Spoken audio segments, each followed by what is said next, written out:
Hey friends, Frankie and Brad here in the kitchen where we cook music. Today Brad and I are going to chat a little bit about a subject that we're both fond of, humbuckers. We're going to do a little brief humbucker history. Going back, at the time the electric guitar came out, single coils pickups were designed. It was basically a coil wrapped magnet, and it gave a loud sound through amplification, and it worked real well until people started playing live on stage together. And then you got something called feedback big time, and a lot of musicians searched for a way to get rid of that that hum and that feedback that you get with single coils. A lot of different people stepped up to the plate. Les Paul was one working on it. I think Gretsch and Gibson both were looking at it, and I think who was it, the first person to come out? Seth Lover in 1955. I mean, a lot earlier than I thought it was. Definitely. And he pretty much had the patent for the first humbucker. At that time, Gibson was putting P90s in Les Pauls, and they at that time replaced them with the PAF humbucker, which was patent applied for. And that become a very successful thing with rock musicians on stage.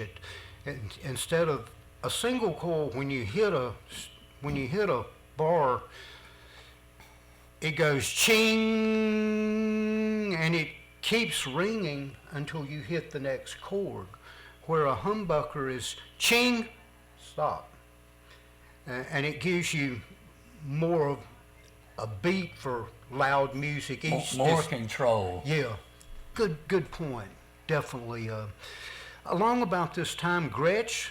Over in the Gretsch, they had a guy, Ray Butts. Ray Butts, yes. He designed the Filtertrons. They were a much lower output humbucker, sound like nothing else.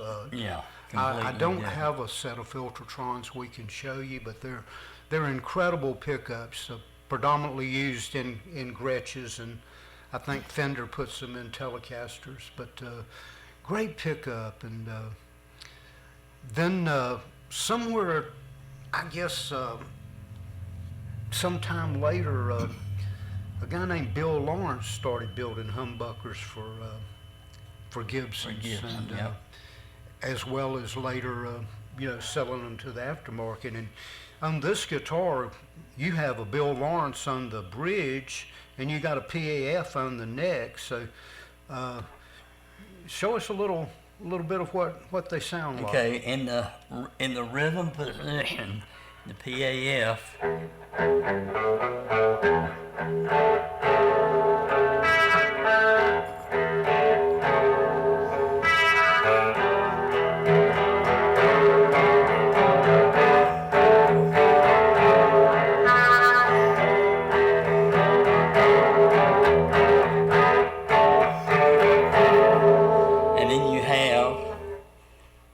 The Bill Lawrence.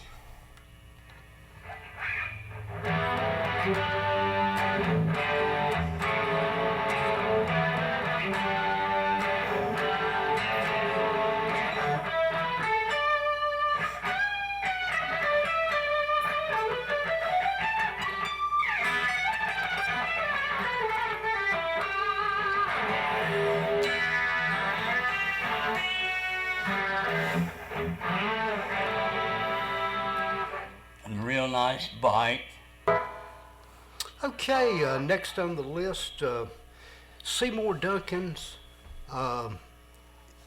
Here in the back bridge position, we got what's called a hot rail. It's a humbucker pickup with two rails, and Bill Lawrence invented and patented the hot rail, and his purpose behind that, he said when you bend the strings, you tend to have a dead space between the little dots on the pickups, and your ear don't hear it, but the electronics shows it, and you lose a little pitch or volume there, if you will, where on this you don't. It's a straight bar, you bend, and all your sounds stay in control, and he got a patent for that. Seymour Duncan was quick to jump on it and put it in a single slot, and they called it the hot rail, and it's definitely a good alternative to take and get a humbucker and a Fender style guitar. Show us the difference in the single coils and the humbucker. Yeah, this is your clean Fender sound.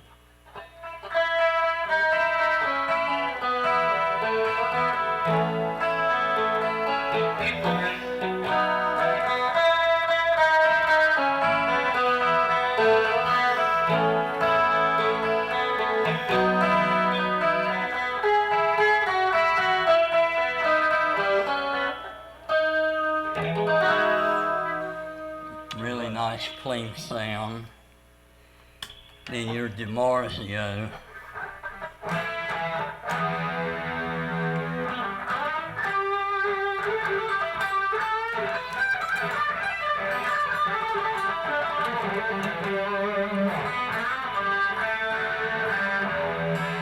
Well, that bites. It's got a real good bite. I mean, both pickups are very good at what they do. Just personal preference on which one you like the best. True. We're going to move on to a P90, which is a different kind of single coil. I think if I'm not mistaken, and viewers correct me if I'm wrong, I believe it has a little bit higher output than the Fender style single coils. I'm not 100% sure about that, but I'm going to give you a little example of what the P90s sound like on this tin can guitar.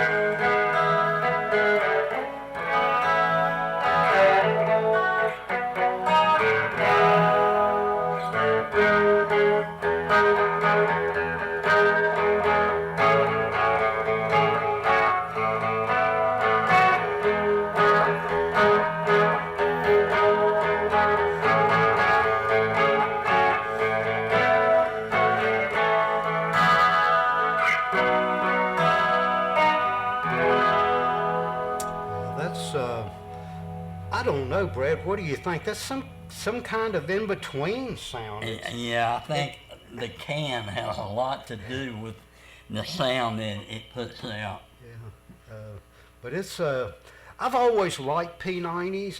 I'm not a fan of single coils, the Strat style, but the P90s are very different. They're a lot punchier, but they will feed back.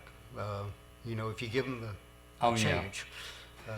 Now, a lot of your Fenders and Rickenbackers are more suited for jazz type musicians who like that really clean sound. Yeah, and those musicians tend to turn the volume down to get a cleaner tone, and they tweak their amps.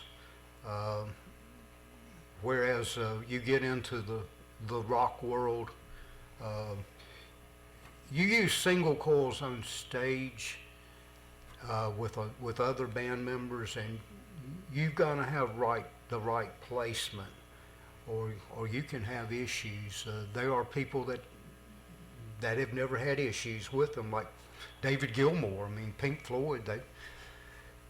He's used Fenders forever, and they've never had issues, but they can be cumbersome.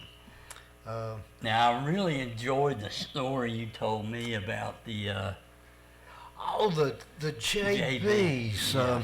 which brings us to a topic. What are the best-selling pickups in the world, and what are the best-selling humbuckers? And did a little research and come to find out that they're not 100% sure, but between the Seymour Duncan JB, which came out in the, I guess, 70s, and the DiMarzio Super Distortion, which come out in 71, those are your two most popular pickups. And third on the list, a very new pickup to the pickup world, is the EMG active pickups, the 8185s that Zach Weil come up with. And starting with the Seymour Duncan, the JB originally stood for jazz bass. It was a pickup that was supposedly going to be great for playing clean jazz or blues. I'm sorry, not bass, blues. You're right, jazz blues. Thank you, Brad. And what happened almost instantly when the pickup come out, a legendary guitar player, Jeff Beck, was very uncomfortable with the sound of the bridge pickup in his Telecaster, so he snatches up one of these Seymour Duncan JBs and hot rods his Tele and puts the JB back in the bridge, and everybody thought that pickup was designed by Jeff Beck, and they called it the Seymour Duncan JB Jeff Beck pickup. And to this day, people think that pickup, the JB, stands for Jeff Beck, when it's really jazz. Well, he obviously made it popular when yeah, people heard that sound. He literally put that pickup on the map, and to this day, there's not another pickup out there that is more respected than the JB, along with Jeff Beck, George Lynch, Dave Mustang, Randy Rhoads. Yeah, they all use that I pickup. mean, we're talking royalty here. A lot of heavy hitters have played the JB, and it's not a pickup to sell short. Definitely one that if you haven't played, you need to check out. DiMarzio Super Distortions. I have one back here in this Gibson Flying V. And in the neck position, I've got a DiMarzio Air Norton, which is a hot rail. DiMarzios are heavy punchers. They're very hard hitting. I think they're the best pickup out there for metal, for a passive pickup. They're just hard to beat. A lot of my guitars have the Super Distortions, all my Deans. And again, that's a pickup that it's been sported by royalty. I mean, Ace Frehley, Joe Perry of Aerosmith, Dimebag Darrell, Paul Stanley of Kiss. I mean, the list just goes on and on. The people that play Super Distortions, and again, between it and the JB is, which one's the most popular? Don't know. Surprisingly, though, the EMG active pickup that Zach Weil come up with, the 81s, 85s, that pickup has become risingly popular. It was one of the first aftermarket active pickups. Runs on batteries. I mean, the batteries go dead, you ain't got shit. Yeah, you're dead in the water. But they do have a lot of output. I think their limitations, or you can't coil split them. You can Fishman's figured out a 4-wire design on their actives where you can get a tone shift, but it's not coil splitting. It's just a tone change, and they do go through batteries. That's not a good thing. But when you want that extra punch, actives give it to you. Another downside is actives are pretty much a hard rock, heavy metal pickup. They're not at home if you want to play country music, jazz. No, it's not the pickup for you. But again, the the active pickup world is rising, and there's a lot of new hitters out there coming out every day. And when you want that extra bit of power, that's one way to get it. Anything you want to add, Brad? No, I just would like to say that EMG is also the pickup David Gilmore uses. True. EMGs, I've got a couple in a cigar box guitar I built, and just an astonishing sound. They blast. And I've got Fishman's. I've got a Schechner back here with some Fishman's and Substaniac. The Fishman's are a little bit too clean for my taste. A lot of people use those in acoustic guitars. Mm-hmm. That they have a great clean sound. And I have to say that the one thing about the Schechner with the Substaniac and the Fishman's, with that clean sound, they're very pedal friendly. You start, throwing on distortion, and they don't muddy the sound. You get a real good sound when you use them with pedals. But for my personal taste, without pedals, the Fishman's, quite frankly, I just don't play well enough to play that clean. But again, we as always appreciate your time. Thank you for tuning in. Give us a couple of thumbs up. Subscribe to our site. Comment. If there's anything we've missed, left out, let us know. And as always, have a great day.